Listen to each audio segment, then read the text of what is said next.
창세기 3장입니다. 12절부터 15절 말씀까지.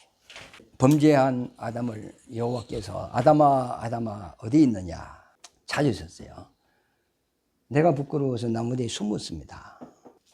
내가 먹지 말라고 한 열매를 왜 먹었느냐. 여호와께서 내게 주셔서 내 옆에 있게 한 그 여자가 줌으로 먹었습니다. 그 여자에게 왜 먹었느냐 또 물어봅니다. 뱀이 나를 깨물어 먹었습니다. 그 다음에 뱀에게는 너가 이렇게 하였으니 저주를 받아 배로 기어다니고 종신토록 흙을 먹을 것이다 그랬습니다.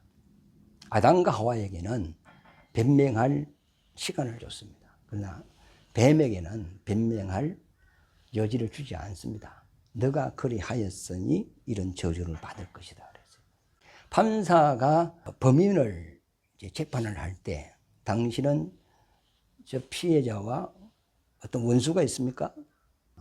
그래서 아침에 가방 안에 칼을 넣었습니까? 그래서 그 사람이 오는 길에 기다렸다가 그를 죽이려고 했습니까? 이렇게 묻고 들어가면 그는 판사가 중벌을 내리고자 하는 이미 마음이 굳혀진 상태예요. 그러나 당신은 왜 저 사람을 죽이게 되었습니까? 우발적인 겁니까? 이렇게 이제 질문이 들어오면 이제 좀 벌이 좀 약해지는 거죠. 계획적인 살인이냐 아니면 오발적인 것이냐 거기에 따라 행량이 굉장히 달라지거든요. 그러니까 아담 하와는 어떤 변명할 기회를 줬다는 것은 용서를 하겠다는 겁니다. 그러나 뱀에게는 너가 이렇게 하였으니 바로 심판을 받을 것이다 그랬거든요. 이건 용서를 안 하겠다는 의미거든요. 그래서 이 뱀이 마귀에게 이용을 당해서 이제 하나님께 이제 심판을 받는데, 원래 덜짐승이라고 해요. 뱀은 덜짐승. 덜짐승은 네 발을 가졌잖아요. 그러면 앞으로 너가 배로 기어다닌다고 했으니까 다리가 없어지는 거예요. 도마뱀 같은 거 보면 네 발이 달렸잖아요. 뱀도 그런 것 같아요. 처음 하나님이 뱀을 지을 때 그 뱀의 형상에서 그 형상이 없어져 버린 거예요. 변형이 되어버리기 때문에 성경에는 그 율법으로 보면 부정한 짐승, 부정한 자로 이렇게 취급을 하거든요. 병 중에 가장 저주받은 병이 문둥병이죠. 문둥병은 형상이 무너져 버린 거거든요. 그래서 죄를 상징할 때는 문둥병을 이야기를 합니다. 그러니까 이 뱀이 사람을 위하여 지음을 받았는데 마귀에게 이용당해서 사람을 범죄하는데 쓰임을 받아버렸어요. 그러니까 하나님께서 뱀을 저주를 하되 완전 형상이 무너지게 해버렸다. 그래서 성경에 보면 문둥병이 든 사람들이 미리암도 나오고, 그 다음에 요압 장군도 그렇고 나아만 장군도 그렇고, 그것은 하나님의 이름을 대적한다든지 반역한다든지 그 후손 가운데서 그런 병이 발현하는 것을 우리가 볼 수 있습니다. 그러니까 병 중에도 가장 저주받은 것이 문둥병이고, 덜짐승 중에서 가장 저주받은 것이 뱀이란 말이죠. 이와 마찬가지로 우리도 뱀의 유혹을 받아서 예수 믿는 사람을 타락을 시켜버린다면 이거는 참 하나님 앞에 참 큰 죄를 범하는 것이라고 생각을 합니다. 그래서 뱀은 그렇게 하나님께 심판을 내렸고, 하와에게는 너는 이렇게 했으니 그 해산하는 고통을 크게 더하사 생육 번성하게 했다 그랬어요. 그러나 아담에게는 양식을 너가 얻을 것인데 수고와 고생을 할 것이다. 이런 이제 저주를 내린 겁니다. 비록 잘못했기 때문에 이런 저주를 받지만 하나님께서 아담 하와에게 이 벌을 내리는 것이 목적이 아니고, 아담이 왜 죄를 범했고 그 다음에 추적해 들어가니까 하와로 통하여 이제 범죄를 했단 말이에요. 또 하와를 유혹한 자가 누구죠? 뱀이잖아요. 그러면 이 죄의 근본을 하나님이 드러내 가지고 하나님의 아들을 보내서 뱀은 심판을 하고 아담 하와는 구원하겠다는 것이 이 본문 내용의 흐름입니다. 죄의 원죄자는 아담이 아니죠. 마귀잖아요. 요한일서 3장 8절에 보면 마귀는 처음부터 범죄한 자니라 그랬어요. 아담은 마귀에게 속아서 죄를 범했단 말이죠. 만약에 아담이 원죄자라면 용서를 할 수가 없죠. 죄의 양상은 원죄성이 있으나 원죄자는 마귀라는 겁니다. 그래서 마귀는 용서하지 않고 마귀에게 속아서 죄를 범한 아담 하와는 구원을 해주는 건데, 아담아 어디 있느냐 하는 것은 내가 너를 구원하겠다는 그런 의미고, 그다음에 하나님께서 이 창세기를 기록한 것은 하나님이 천지를 창조하셨다는 것을 이렇게 강조하기 위한 내용이 아니고, 이 창조의 목적에 대하여 이 창세기를 좀 기록하고 있습니다. 그 목적은 사람을 하나님 형상의 모양으로 지어서 그 사람에게 하나님의 생명을 주어서 하나님의 아들로 삼겠다는 그 일을 위하여 이 세상을 창조하셨다는 것을 창세기를 공부해 나가다 보면 우리가 알 수가 있습니다. 그럼 오늘 본문 말씀은 타락 이전 이야기가 아니고 타락한 이후의 이야기단 말이죠. 그럼 아담이 범죄를 안 했다면 예수님은 여인의 후손으로 올 필요도 없고 십자가에서 죽을 이유가 없죠. 그럼 어떻게 오죠? 아담은 오실 자의 포상인데 사람의 실상은 예수단 말이에요. 우리는 그분의 그림자고, 그럼 반드시 그림자 뒤에 실상이 오게 돼 있어요. 그럼 어떻게 오느냐 하면 신령한 몸, 본체, 하나님의 본체 그대로 오시는 거예요. 오셔서 생명의 말씀을 우리에게 주고 영생으로 인도해 가는 거죠. 지금 예수님이 부활하셔가지고 하늘 보좌에 앉아 계시잖아요. 그럼 재림할 때는 신령한 몸을 입고 오셔서 이 땅에서 만왕의 왕으로서 이 세상을 1000년 동안 통치를 한단 말이에요. 통치를 하는데 그 하나님의 보좌로부터 흘러내려오는 말씀이 영생의 말씀이에요. 이 영생의 말씀이 아라비아 땅끝까지, 세상 끝까지 흘러가서 1000년 동안 이 세상을 주님이 통치하거든요.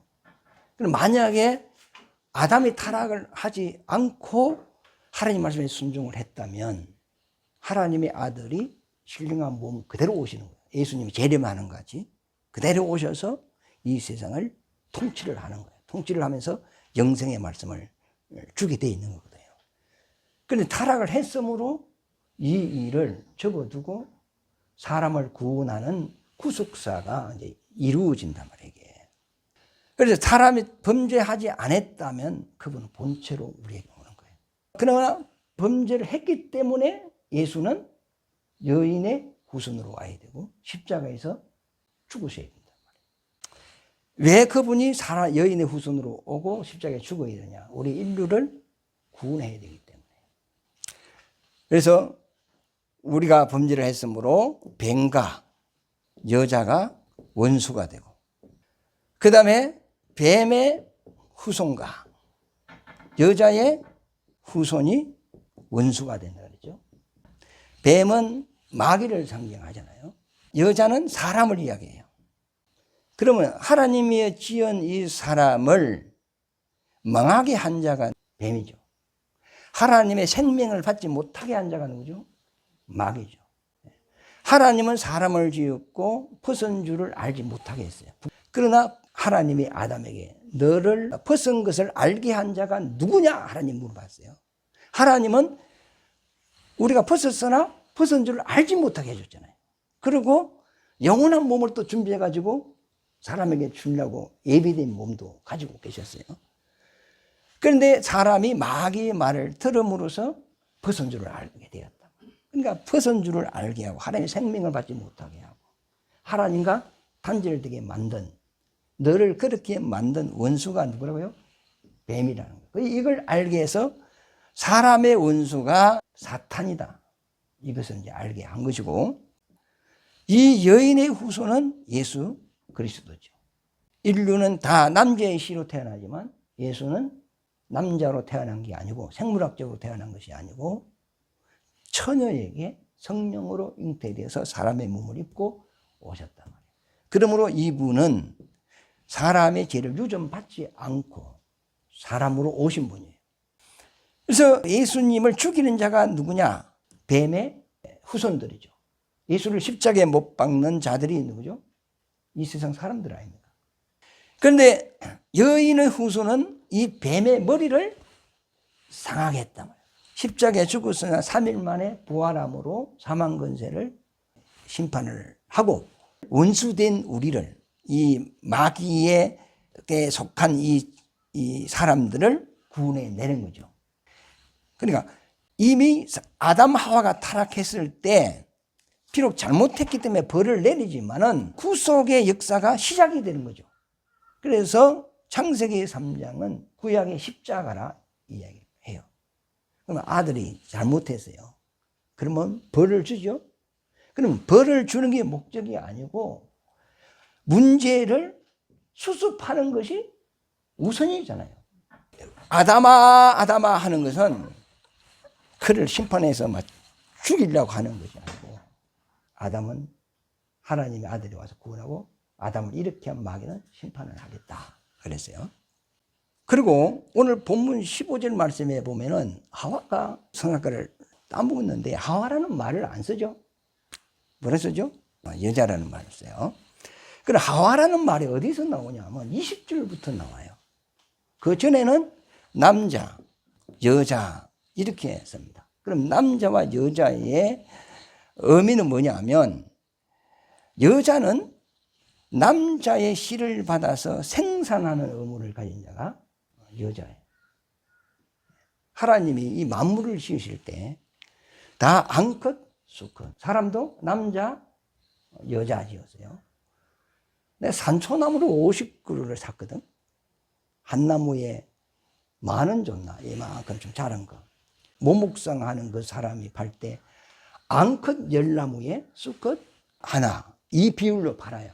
그럼 수컷은 열매를 안 맺어.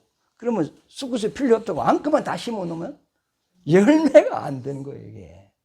그래 반드시 나무도 암나무가 있고 쑥나무도 있다. 이 산을 봐도 쫙 올라간 건 무슨 산이에요? 쑥놈이고, 팽팽한 것은 뭐죠? 암산이고.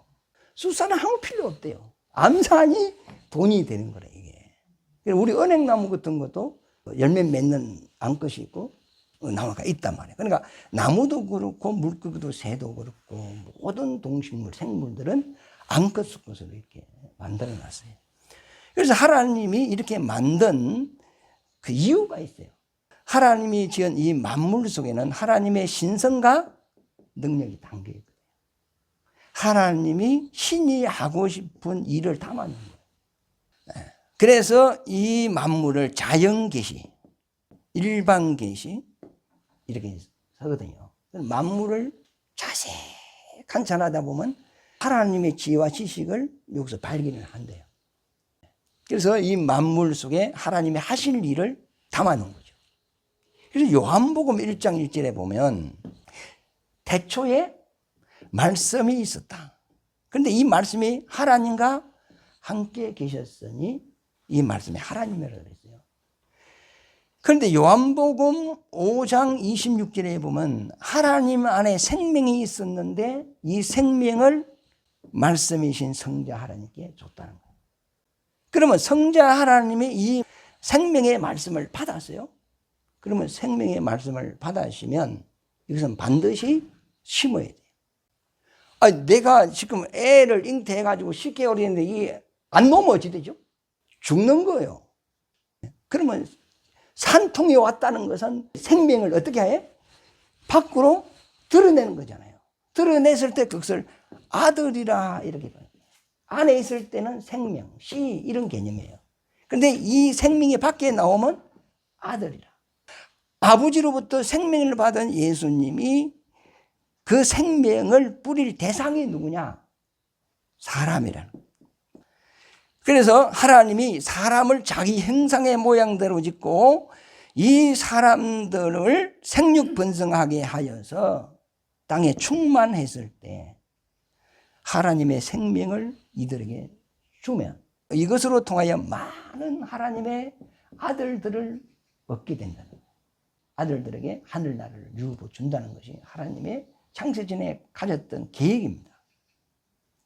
물고기가 알을 낳아요. 암컷이 알을 놓으면 반드시 수컷이 와가지고 정액을 쫙 뿌립니다. 수정이 되는 거예요. 이게 자연의 신비가 하나님이 뜻이 담겨 있는 거예요. 그래서 이 많은 아들들을 얻기로 합니다. 예수님이 아버지와 함께 있다가 이 세상에 오셨을 때 예수를 뭐라 하냐면 아들이라 했죠. 하나님이 아들이 있고 아버지가 있고 어머니가 있어요? 그런 개념이 없는 거예요. 그러나 우리에게 이해를 시키기 위해서 이런 단어가 등장을 하는 거거든요. 그러면 아들을 보낸 자는 아들의 상대적으로 뭐가 되죠? 아버지라는 말을 써요. 그래서 하나님 아버지 그래요. 구약에는 하나님을 아버지라 하는 말이 없어요. 그런데 예수님이 딱 이 세상에 오신 이후로부터 예수님이 나를 보내신 분이 내 아버지시다. 내 아버지와 나와 함께 한다. 아버지가 일을 하니 나도 그분의 일을 한다. 아버지와 아들 개념이 이렇게 생겨요. 그래서 이 아들이 와서 우리에게 생명을 주는데 이게 사람하고 똑같아요. 비유가. 이 아들은 씨를 가진 건데 남자를 아젖 씨라 그랬죠. 아이 씨를 가진 자. 여자는 아주머니 주머니를 가진 자. 이 말이거든요. 그러면 남자와 여자는 상대성인데 남자는 씨를 주고 여자는 씨를 받아 생산하는 이런 의미를 가지고 있는 거예요. 영화 보니까 씨바지가 있대. 그러니까 아들이 못 놓는지 며느리가 못 놓는지 애가 없으면 돈 많은 집은 좀 가난하게 사는 집에 그 처녀를 태만 빌려 오는 기라. 그래서 뭐 씨를 뿌리다가 애 놓으면 애는 가져가고 그 사람은 집으로 돌려보내고 놓은 몇 마디 주겠죠.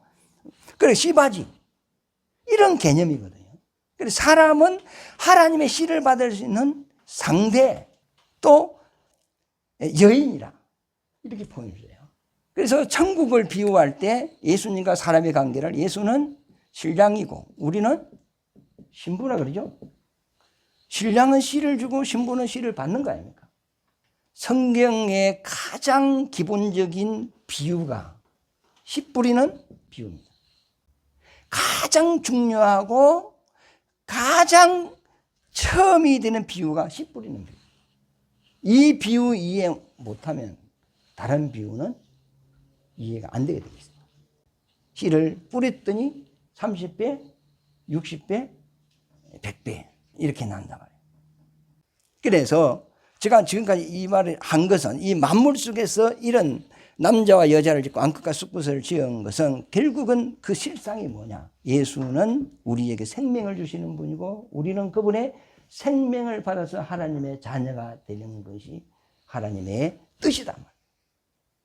그런데 이것을 바울이 신약에 와서 아브라함의 두 아내를 비유해서 또 설명을 합니다. 아브라함의 두 아내는 하나는 누구예요? 사라. 하나는 하갈이죠. 그럼 하나님이 아브라함에게 약속한 것이 뭐냐면 아들을 주겠다 그랬어요. 그런데 아들을 주겠다 해놓고 아들을 안 주는 거예요.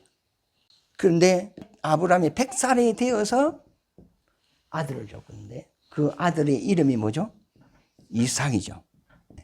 사람이 생물학적으로 100살이 되면 아이를 가질 수 있어요. 남자도 그 기능이 죽었고 여자도 다 죽었어요. 불가능한 거예요. 그런데 하나님이 그 불가능한 그에게 하나님께서 이삭을 갖게 했어. 이삭이 잉태되고 출생한 것은 하나님의 능력으로 된 거예요. 사람의 능력으로 된 게 아니에요. 그런데 그 이삭의 실상이 누구시냐? 예수예요. 이 갈라디아서 3장 16절에 보면은 하나님이 우리에게 약속한 아들은 예수 그리스도다 그랬다. 그런데 예수 그리스도가 이 땅에 오신 것은 죄인을 구원하러 오셨어요. 그래서 사라를 자유자라고 표현했거든요. 조광지처는 여주인이라는 표현을 쓰거든요. 옛날에는 아내가 여럿이 있잖아. 근데 가장 파워 센 자가 누구죠? 조광지처입니다. 창고 열쇠를 가진 자가 조광지처거든요. 여주인이라는 말을 쓰지 않고 갈라디아서 4장에 보면 자유자라 그랬어요. 왜 자유자라는 말을 썼죠? 예수로 말미암아 죄에서 자유를 얻었던 거죠. 진리가 너희를 자유케 하라. 예수님이 진리잖아요. 지혜에서 우리를 자유케 하고 우리에게 영원한 생명을 줬다는 거예요. 그래서 살아는 자유자라고 보셨어요. 그런데 예수님이 십자가에 달릴 때 마리아에게 여자여 이렇게 얘기합니다. 그런데 마리아가 동정녀라잖아요. 사내를 알지 못한다 그랬거든요. 그런데 가브리엘 천사가 나타나서 복받은 여자여 내게 잉태될 이는 지극히 높으신 하나님의 아들이니 그 이름을 예수라 하라고 합니다.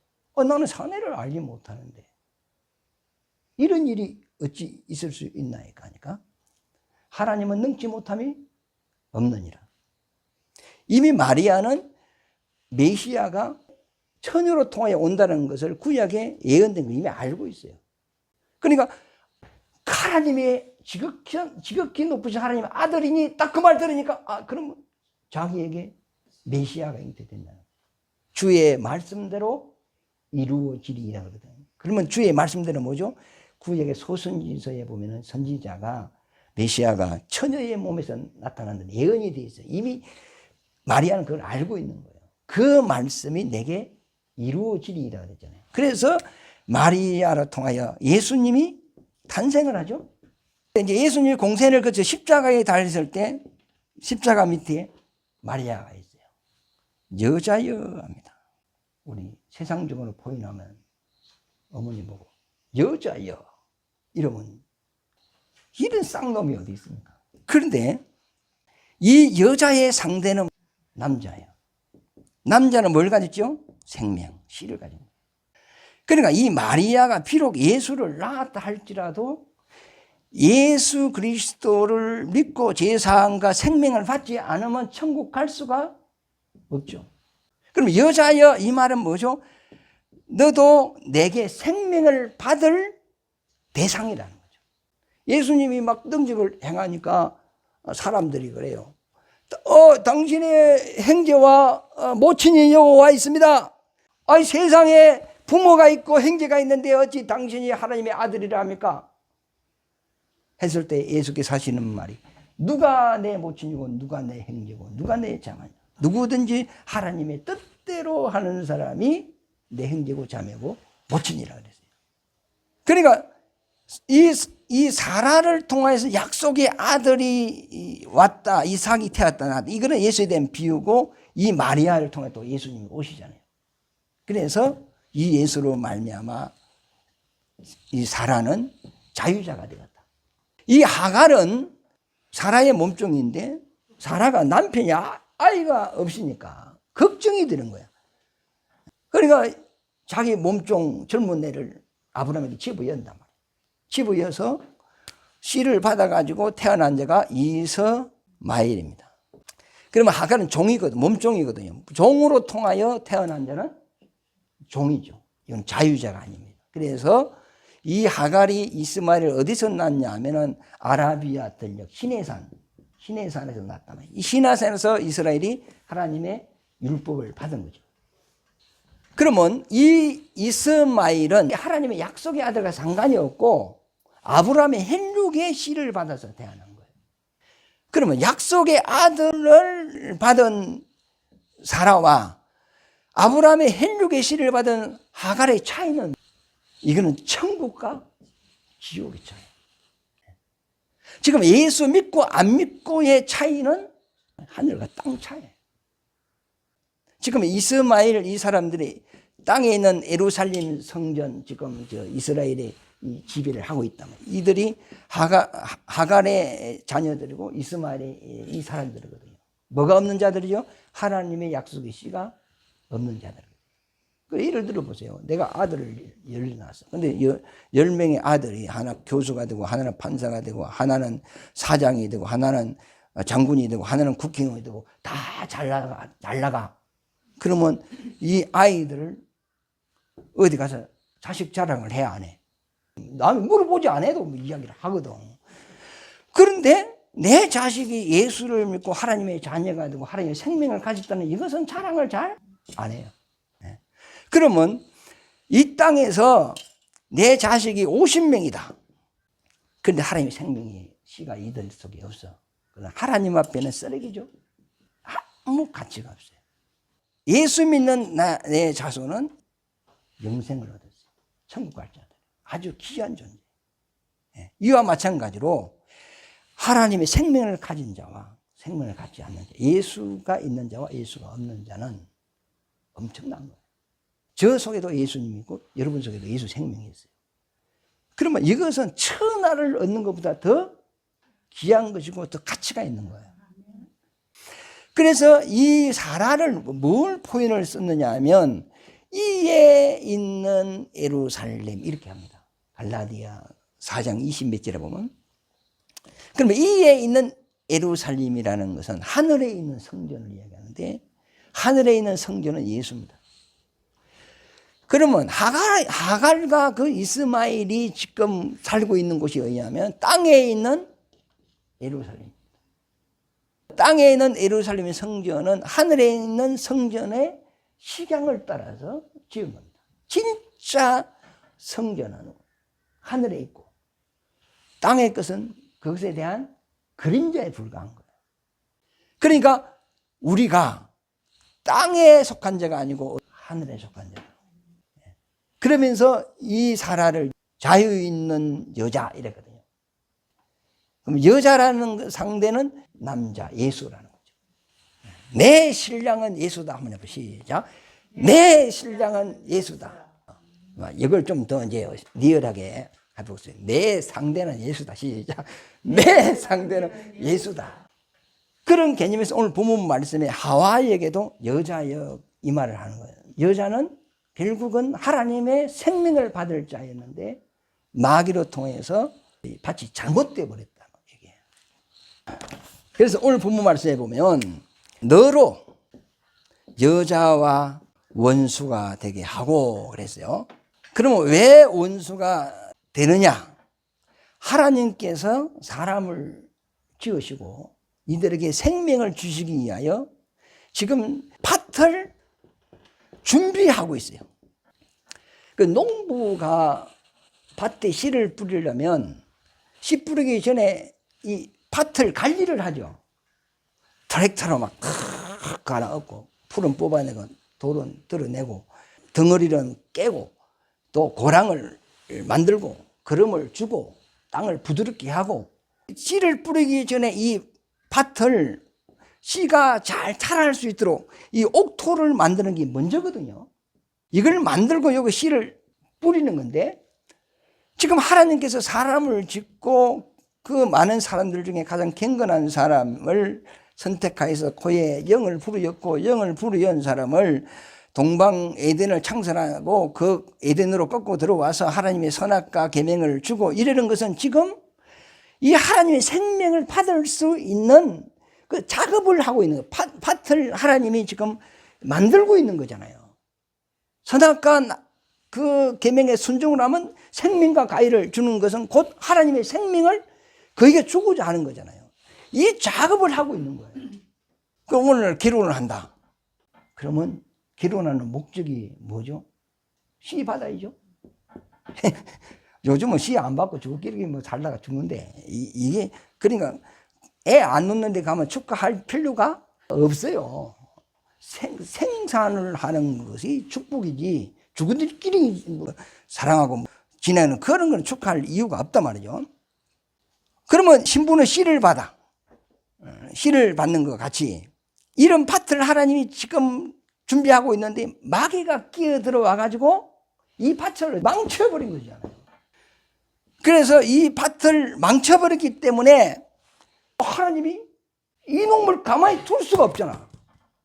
아니 나무를 심어놨는데 두더지가 자꾸 땅을 파가지고 그 심어놓은 걸 다 망치더라고. 그래서 두더지 잡는 뭐가 있더라. 그 막 잡으려고 막 애를 쓰고 그랬거든. 그런데 이를 망쳐놨단 말이에요. 그래서 하나님께서 내가 너에게 계획을 가지고 일을 해가는 과정에서 마귀가 이래했으니 너 인생을 망친 자는 마귀다. 그러므로 마귀는 여자와 원수가 된다. 그러면 하나님이 예를 들어서 여자는 원수가 뭔가도 모르고 있었는데 오늘부터 너 뱀하고 원수해라. 이러면 원수가 됩니까? 그럼 원수가 되려면 이주와 전도사가 나를 망하게 한다든지 어떤 사건이 있어야 원수가 되는 거예요.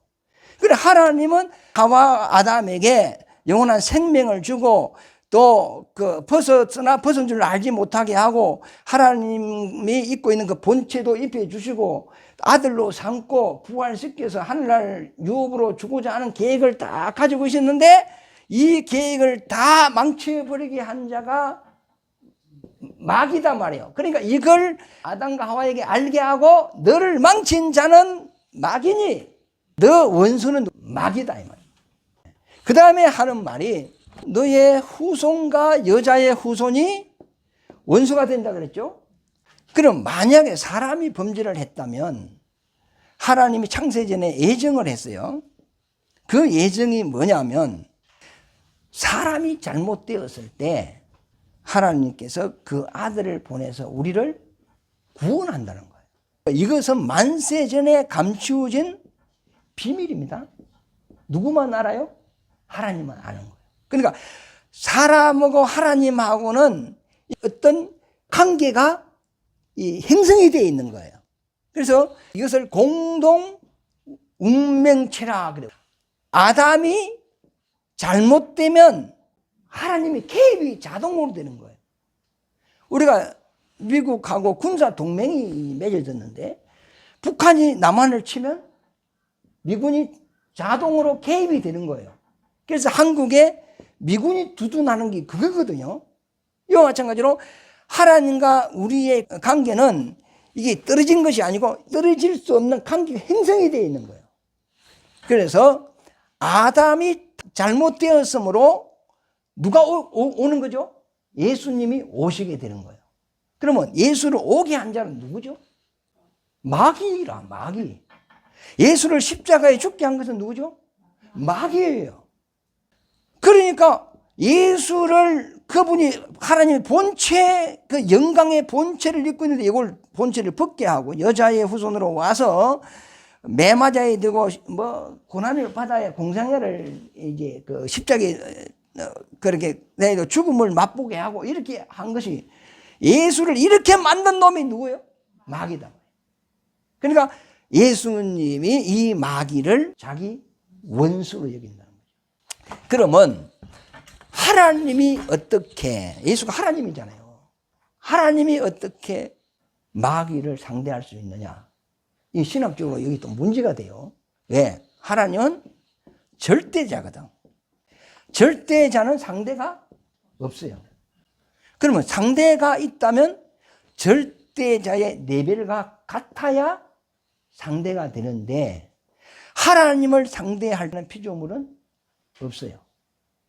그러나 하나님의 품속에 있는 참 사람이신 본체가 있는데 이 하나님께서 이 본체를 벗어놓고 사람의 몸을 입고 오시는 거예요. 그래서 마귀와 상대하는 거예요. 그래서 마귀는 심판을 하고 우리는 구원을 하는 거예요. 누구의 후손으로 와서? 여자의 후손으로. 그러면 왜 여자의 후손으로 꼭 와야 되느냐? 남자의 후손으로 오면 어찌 돼요? 죄인. 하와는 아담의 영을 받아. 하와 죄영이 없죠? 인류는 전부 다 아담의 영을 요즘 받는 거잖아요. 그러면 이 아담의 영을 요즘 받으면 죄도 같이 와버려. 그러니까 누구의 후손으로 오느냐? 여자의 후손으로 오는 거거든요. 그러면 예수는 죄가 없어요. 그래서 죄 없는 사람이 죄인의 죄를 대신 지고 십자가에서 대성물이 되어주는 거예요. 그래서 우리 죄가 없어진 거예요. 우리 죄가 없어졌는데 예수님이 부활이 안 되면 어찌 되죠? 부활 안 되면 우리가 죄가 없어도 살아날 수가 없잖아. 그런데 부활함으로써 마귀 사망 권세는 깨진 거죠. 그래서 지금 이 창세기 3장은 하나님이 앞으로 어떤 일을 하실 것인가에 대하여 3장에 그걸 기록한 거예요. 그럼 제가 물어볼게요. 예수님이 세상 길을 칠 때 이걸 지면 죽는다는 걸 알아 몰라요? 알고 봤죠? 그러면 하와가 지가 선악과 따먹고 아담에게 줄 때 아담은 묵으면 죽는다는 거 알아 몰라요? 알고 묵었어. 그러면 아담은 누구의 모형이죠? 예수 그리스도의 모형이에요. 그래서 여자는 남편을 사모할 것이요 또 그랬어요. 그 다음에 남편은 여자를 다스릴 거니라 그랬어요. 이 말이 우리는 하나님을 사모해야 돼요. 구원자를 기다리고 사모하고 원하고 하나님의 약속을 받은 이후에 그 말씀이 나에게 이루어지도록 사모하고, 그리고 우리는 하나님으로부터 다스림을 받아야 돼요. 여자는 남편을 사모하고 다스림을 받는 거지, 우리 사람은 하나님을 사모하고 원하고 그분의 말씀으로 다스림을 받아야 돼요. 아담 하와의 비유를 해가지고 하나님이 하실 그 일을 진행하는 겁니다. 하여튼 죄가 사람에게 들어오게 한 것은 여자죠. 그래서 한문에 보면 나쁜 글자는 전부 다 계집 여자가 다 들어가 있어요. 그래서 바울이 말하기를 여자가 앞서지 말아라. 이해되십니까?